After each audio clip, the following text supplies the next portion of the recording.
Hello again, fellow sports bettors. This is Jeff Makinen of DRF Sports. I'm here to go over the Monday night matchup between two playoff teams from last season, New Orleans Saints and the Houston Texans. Before I get into that, I'd like to talk about a special limited time only promotion that we're providing here at DRF Sports.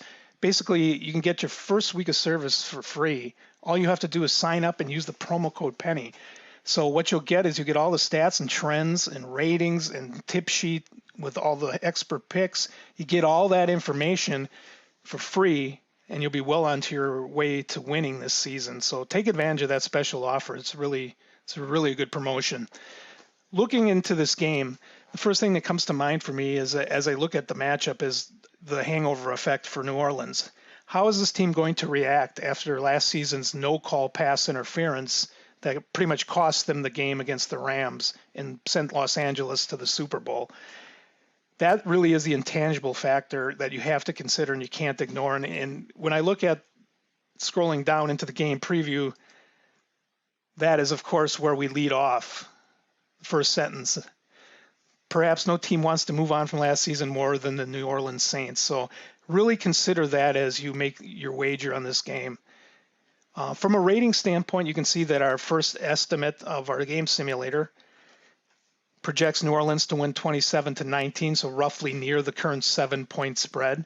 The second estimate calls for a little closer matchup of 24-21, and our third rating system, the power line, has New Orleans favored by 10. So really, it's a mixed bag matchup here, and there's no real advantage either way in terms of the ratings. So in order to get a real edge on this game, I think you have to dig deeper into the report. One place to look for more information is the betting angles. A couple nice ones pop out right away. First, Deshaun Watson, 5-1 as a road underdog. He's had some good success when in tough environments when they're not expected to win. Then I cruise to the ones favoring to the under, and you'll see there are a couple of other nice ones here. Bill O'Brien, when he's an underdog of 3.5 to 10 points, 16-6 under with an average score of 17-23, which is pretty low compared to today's NFL standards.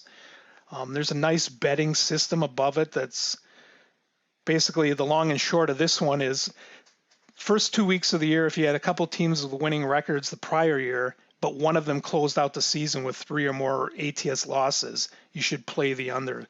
So as I read through that, it basically is telling me that one of the teams kind of slowed down towards the end of the season after a really good year, and maybe that's going to have a hangover effect, which also really coincides with the possibility of New Orleans having a hangover effect. So you got two factors that are somewhat similar here. And both of those really point to the under. One more section I'll look at here, key injuries. The only real thing that stands out, obviously Lamar Miller, the star running back of the Houston Texans, with a knee injury from the preseason, will not play this year. And that's going to hurt the offense for Houston.